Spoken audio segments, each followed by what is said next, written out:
چطور میپذیرن؟ اونجا در کارتم خودت امضا کرده ای که بله من اینطور میکنم. تعجب نیست؟ در قانون اساسی در ماده 3 نوشته میکنه که هیچ فرمان و قانون خلاف قانون اسلام نیست، اما 1000 قانون خلاف اسلام است او را میپذیره امضا میکنه. تعجب نیست؟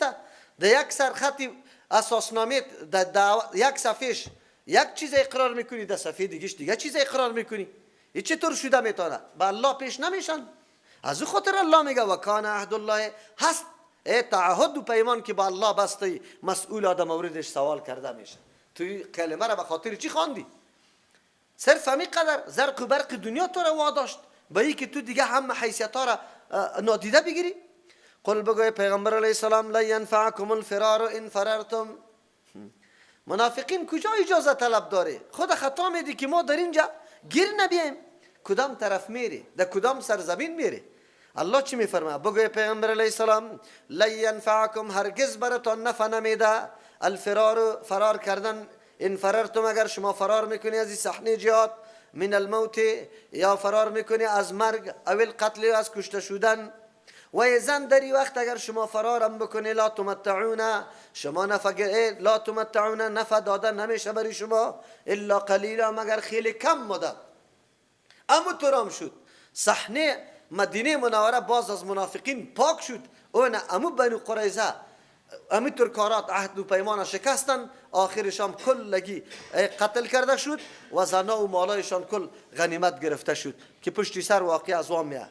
قل بگوی پیغمبر علیه السلام من ذا الذی، کدام ذات است یعصمکم که شما را نگاه میکنه، من الله، از عذاب الله، کسی است؟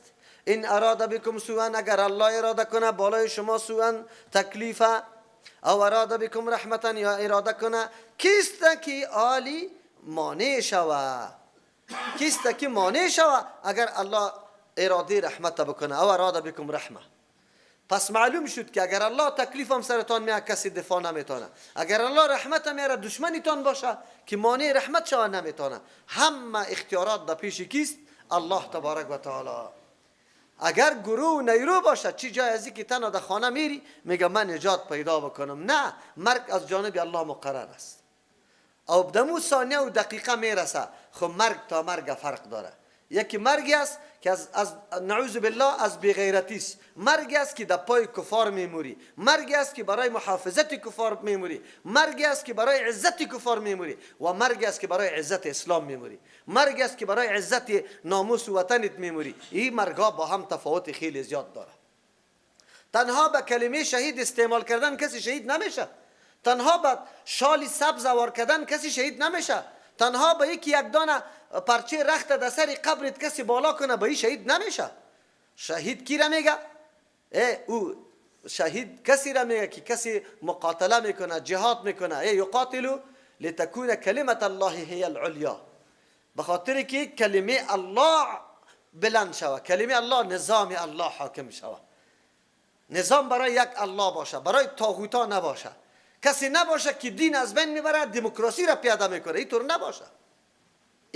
این طور آدم شهید گفته میشه. امروز کلمه شهید اونقدر مبتذل و خوار شده که به هر کس استفاده میشه. اگر کسی در زنا قتل میشه، کشته میشه، که در دزدی کسی میزنه او را هم شهید میگه. عجیب گپ است. کلمه شهادتی تو نیست که هر کس. بله، مرگا به هم تفاوت داره که مرگ در کدام راستا باشه و چی هدفی را دنبال بکنه. کدام مرگ. ما خود تعجب میکنیم که یک کافری که عقیده به جنت هم نداره، نعمت اخروی را هم یقین نداره، لیکن صرف برای غیرت حفظ مذهبی خود یا به غیرت از اینکه چیستا منطقه ما فلان مردم بیگانه پایمال میکنه، در مقابل از او میخیزه، او جنگ میکنه. تو مسلمانی که در حقیقت نمیموری، شهید کی میگه که میموره؟ چی رقم میموری؟ تو زندستی، الله برات گفته زندستی، ولی زندگی دنیوی نه، زندگی برزخی، زندگی عزتمند. تو قرار نشسته و مردم از خود دفاع میکنه، به الله چی جواب میگیم؟ و پروردگار آدم چی جواب بگوید که یک کافر از خود دفاع میکنه و مسلمان با وصفی که عقیده داره که ما عزت دارم، آخرت برام نعمتها تیار شده، مقام و منزلتی دارم، بلکه نه، میره برای حفاظت از او تا که او کشته نشود، عزت از او نگاه کرده شود. این بسیار سخت است. این مرگا با هم تفاوتی داره. قرآن اینجا میگه خب ولا یجدون لهم، نمیابن برای خود من دون الله بغیر از الله ولیا کارساز، کسی که کاری از یار جور بکنه تدبیر بکنه زموار پیدا نمیتونه، ولا نصیر نه امداد کننده. الله کی کسی را ذلیل و خوار کنه، الله کی کسی را ببر از دنیا، دیگه کسی نیست که مانع شود، هیچ کسی نیست. خو الله کی را نصرت میده و کی را عزت میده، که کسی نصرت دین الله را نصرت میده، هر کسی خو نصرت نمیده. قد یعلم الله المعوقین منکم، یقینا الله میدانه او کسای را المعوقین بازدارنده ها را منکم از جمع شما، از جهاد که مردم منع میکنه، تبلیغات شایع میکنه، گپا را شایع میکنه، ایر شایع افغان مردم ها میگه، مردم بزدل میسازه. یک والقائلین لاخوانهم، او مردم های گفتنی گوینده لاخوانهم برای برادرای خود، برادرای نسبیشان بود یا هم مسلکیشان بود، هلم الینا، بیای طرفی ما. قطعی پیغمبر علیه السلام یک جای نشوه که مرگی تان است. چی مرگ تو را فرا گرفته که قطع زور روان هستی؟ بیای قرار آرام بشینی. ولا یاتون الباس، نمیان حاضر نمیشان به جنگ الا قلیلا، مگر خیلی کمی از یا امو کمم برای یک مقصد شومیه که دبین اینجا شکشکک کنه ازر نوا چیسته از قدرت و توانایی دشمن اینجا زمزمه کنه تا که مورال مجاهدین و مسلمانان را ضعیف بکنه. الله تبارک و تعالی با بیان این واقعه برای ما درس میده که در صف مجاهدین باید آدمی منافق نباشه، ولو که قطعتان میره من حیث کمک کننده براتون خوب نیست. چرا؟ به خاطری که او صف شکنی میکنه، اونجا که بره دستی شکشکک میکنه، آوازی غلط پخش میکنه تا که مورال ضعیف شود.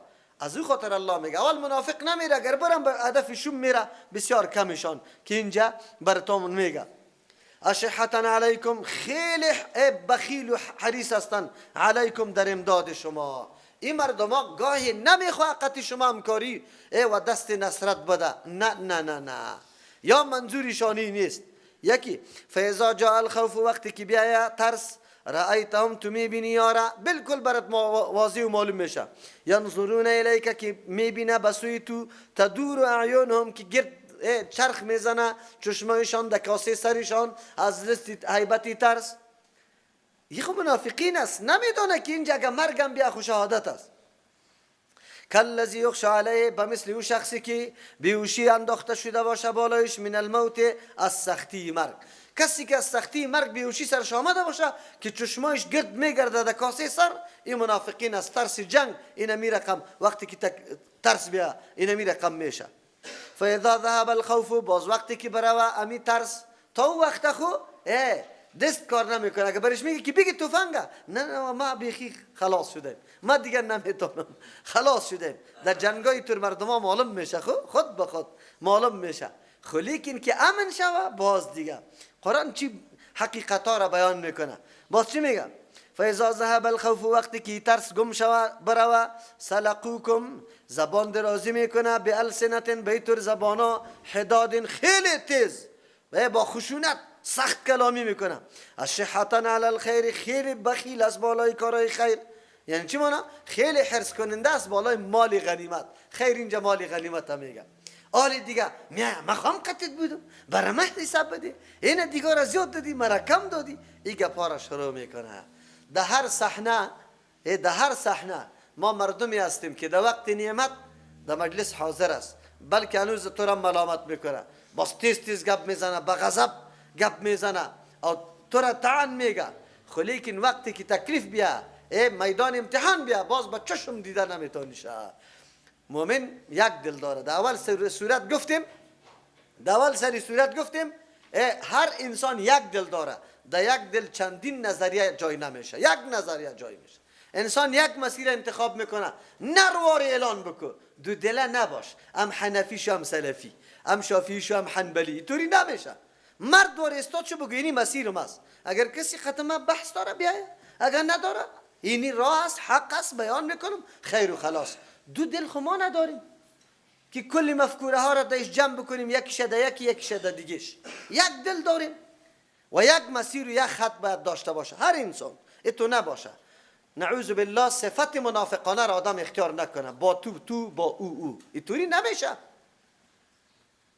که تو در یک جای یک قسم میکنی در دیگه جای دیگه قسم میکنی. نه، اگر حق است استاد شو بگو حق است دفاع میکنیم. واقعا انسان که سر حق روان باشه به هر چیز برش تیار است، به هر چیز، به مباهله هم تیار است. پیغمبر علیه السلام با مباهله برآمد، با نصارا گفت بیا دین شما حق است یا ما بیرون میبریم اهل و عیال خود امام شمام، دعا میکنیم که هر کس باطل است الله تباه کنش.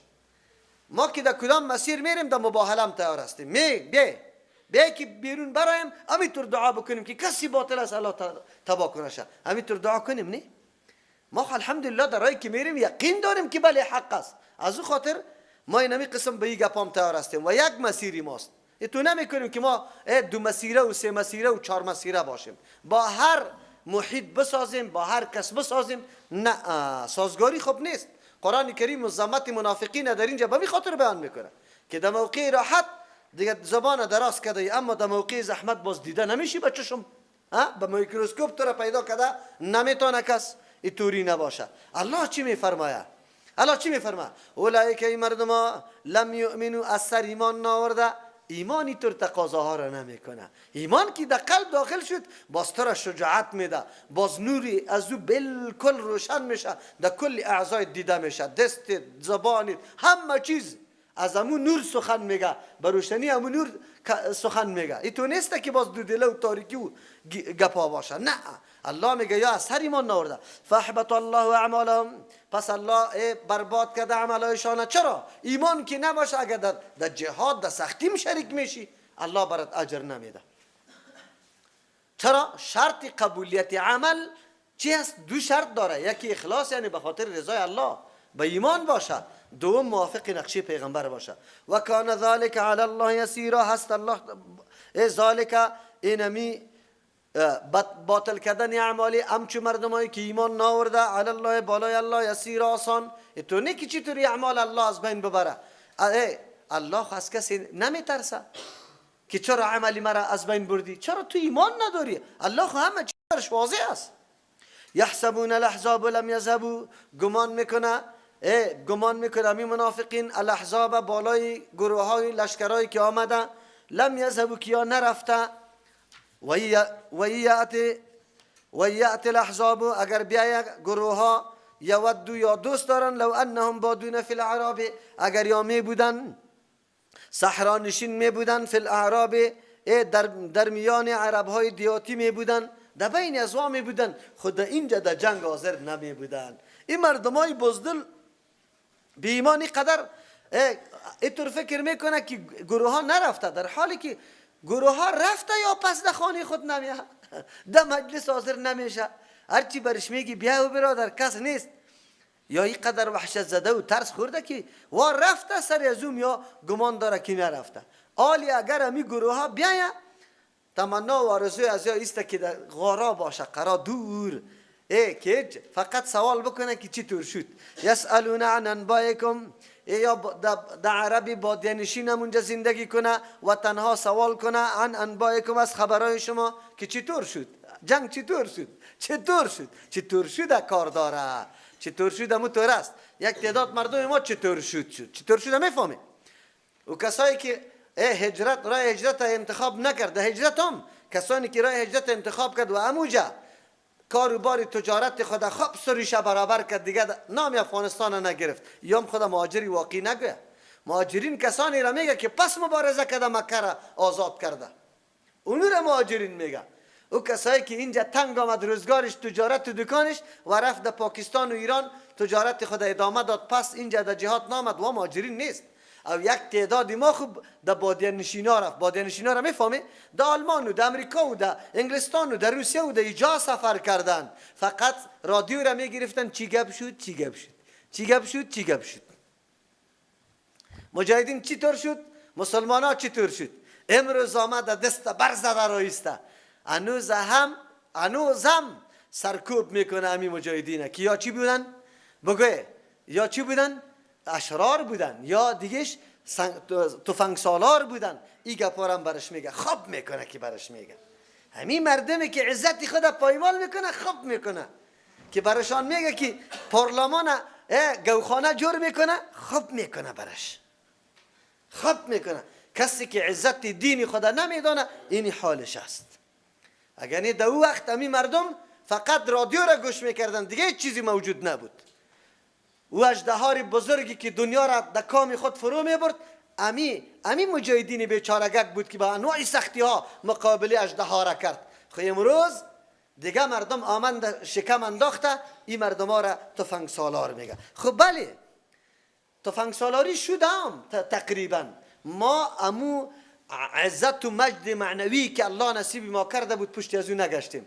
باز هم پشتی چی گشتیم؟ مال و متاع مادیات دنیا. الا جناب قماندان صاحب اونو منطقه را بگی، او قماندان اونو منطقه را بگی، او قماندان او تانگیتیل بزور بگی، او قماندان او شرکت بزور بگی، او قماندان اون تر کنه. این عزتمندی دین بود؟ عزتمندی دینی توری نبود. از امو خاطر آلی اینطور ذلیل شوند، اینطور چاپلوسی ها به مو مردم بکنه که یک روز امی قسم تهمت ها را سری مردم لگانده بود. هنوز هم کجاست؟ این ذلت ها دیگه هم پیش میره. چرا؟ به خاطری که مادیات دنیا را خریدن. اشترول بگو حیات دنیا، مادیات دنیا را خریدن، عزد و مجد خود از دست دادن. علتش نمیسته. چی میگه؟ ولو کانوا فیکم، اگر می بودن در بین شما هم، شما خوشام نباشه که همچون مردم ها در بین متن لشکریتان باشه، اگر می بودن فیکم در بین شما ما قاتلو، یا خود جنگ نمی کردن، الا قلیلا، مگر که گیر می آمدن اموتر ناگهانی، وگرنه یا او جنگ کردن درگه. پس جنگ انگیزه طلب داره، جنگ همت طلب داره، جنگ غیرت طلب داره.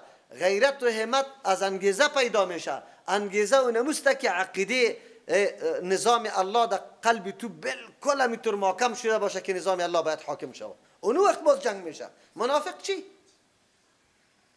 لقد کان لکم فی رسول الله، یقینا بود هست لکم برای شما فی رسول الله در پیغمبر علیه الصلاة والسلام اسوه پیروی حسنه خیلی شایسته و نیک فایده‌مند در دنیا و آخرت. لمن برای کسی که کان هست یرجو عقیده داره، یرجو الله عقیده داره ملاقات با الله را، والیوم الاخره بر روز آخرت، و ذکر الله کثیرا الله را زیاد یاد میکنه. به اینطور مردم در پیغمبر علیه السلام چیسته پیروی خیلی، یعنی نمونه تابعداری بهتر در پیغمبر علیه السلام هست. منافقین الله تبارک و تعالی رد میکنه برشان که چرا در جهاد شرکت نکردی؟ در صورت شرکت کردنتان الله تبارک و تعالی چی عزت برای شما قائل میداد و چی مجد و مرتبه الله براتان نصیب میکرد؟ چرا به همراهی پیغمبر در جهاد نرفته؟ لیکن در جهاد رفتن شرط داره که به اخلاص میرفته و به معقیده صحیح شما میرفته. اگر عقیده صحیح نباشه باز شرکت فایده نداره. این اگرچه در مورد آیت در مورد رد امی منافقین نازل شد که همراهی پیغمبر علیه السلام شما اعلام کرده. مردم که میگه چانسی طلایی به کسی میسر شود و باز او را مفت از دست بده. جهادم به همراهی کی؟ پیغمبر علیه السلام. که قماندان و قمانده دهندید کی باشه؟ پیغمبر علیه السلام. ایطوری جهاد آدم ترک بکنه؟ الله اکبر. از همون خاطر یک زن آمد که چی بچهش در پالوی سیاسری خود نشسته در خانه، گفت الله اکبر محمد رسول الله در اونجا در مقابل کفار قرار داره، تو بچه من اینجا در پالوی زنت نشستی. گفت این شیری خدا برات قطعا نمیبخشم که تو پیغمبر اونجا جهاد کنه و تو اینجا باشی. مردکه خیست برو دیگه. این نکته ها را هر کس درک کرده نمیتونه. چقدر چانس طلایی براتان میسر است، ولی الله که از پیشتان گرفته این چانس طلایی از پیشتان میره. آیت اگرچه دو مورد است لیکن مطلب و مفهومش خیلی عام است. الله به طور عمومی بیان میکنه لقد کان لکم، یقینا هست برای شما فی رسول الله در تعلیم پیغمبر، در روش پیغمبر، در طریقه پیغمبر، در دین و نظامی که پیغمبر آورده اسوه نمونه پیروی بهتر، حسنه بهتر نمونه پیروی است. هر کس که میگه که ما کامیاب شوم راه و روش پیغمبر بهتر نمونه است.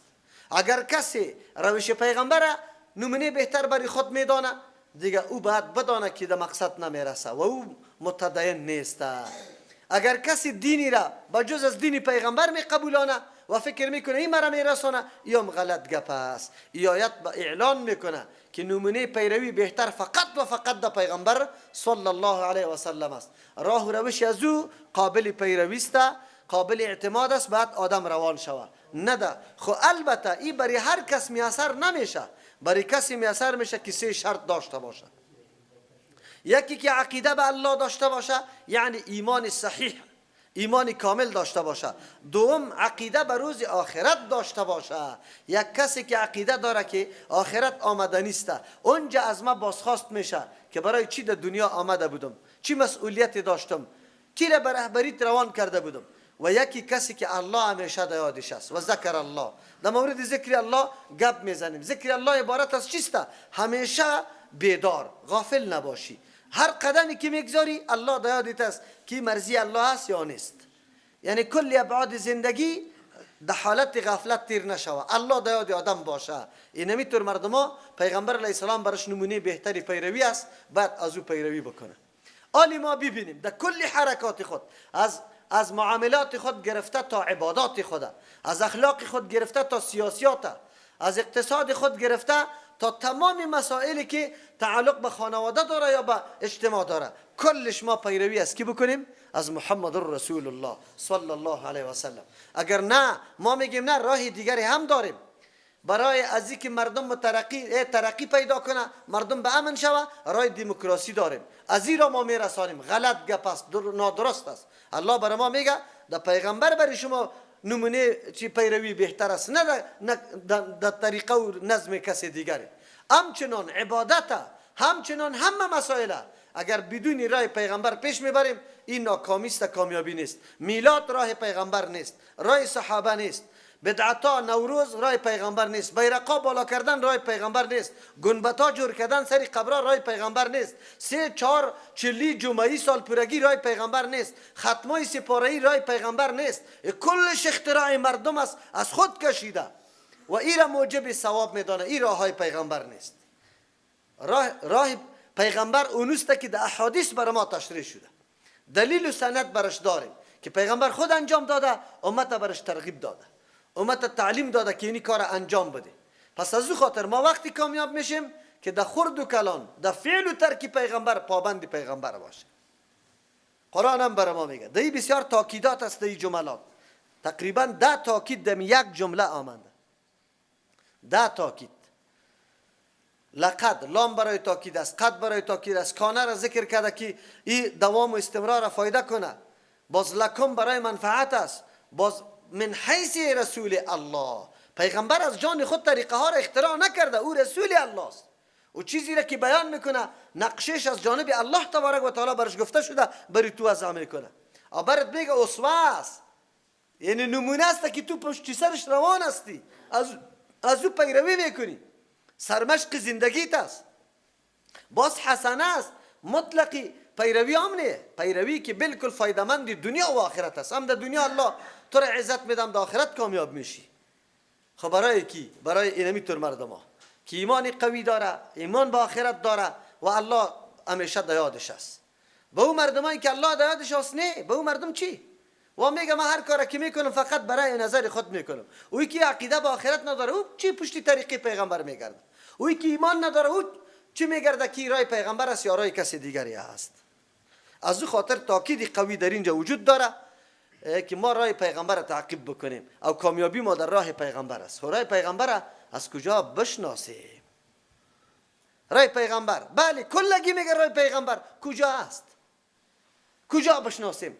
احادیث محدثین کرام زحمت کشیدن، عرق ریختن. امام بخاری رحمت الله علیه هر حدیثی که در بخاری تحریر کرده، یک دفعه غسل کرده، 2 رکعت نماز خوانده، استخاره، بعد از او حدیث در کتاب خود داخل کرد. این محنت کشیده. خو امروز او کتاب در کجاست که خوانده شود؟ او فقط منحصر شده در مدرسه. در مدرسه هم در کل شاگردای مدرسه نه، با کسی که 13-14 سال مدرسه را بخواند، در سال آخری برای 9 ماه امی کتابای کلان حدیث امی طور مرور کنه، سرش تیر شوه. او تیر چی رقم شوه؟ کلی حدیثا را دور بده در خدمت مذهب. هر جایی که حدیث مخالف مذهب بود تاویل کشه، بگردانشه که یعنی حدیث مخالف مذهب است، مانایش اینطوری میکنیم که از مذهب مخالف نشود. ما کدام پیروی از پیغمبر کردیم؟ تا مدرسه ما هم پیروی از پیغمبر نکرده. عوام خو بگذار یا خو کلی عمر همونطور تیر کرد. نه، درس حدیث در مسجد باشه، درس حدیث در خانه باشه، درس حدیث در هر جای باشه. چرا حدیث خو یک تیکه برنامه زندگی ما را تشریح میکنه. وضو چی رقم میکنه آدم، در خانه چی رقم داخل میشه. همین قرآن کریم هم یالی پیش ما میاد، ما در خانه داخل میشیم چی رقم باشه، سیاست با کدام وضعیت لباس باشه، میمان که شدی چی رقم بعد، چی وقت بروی، چقدر وقت بعد باشی. همین قرآن این یالی برای ما بیان میکنه و این تشریح حدیثی پیغمبر کرده.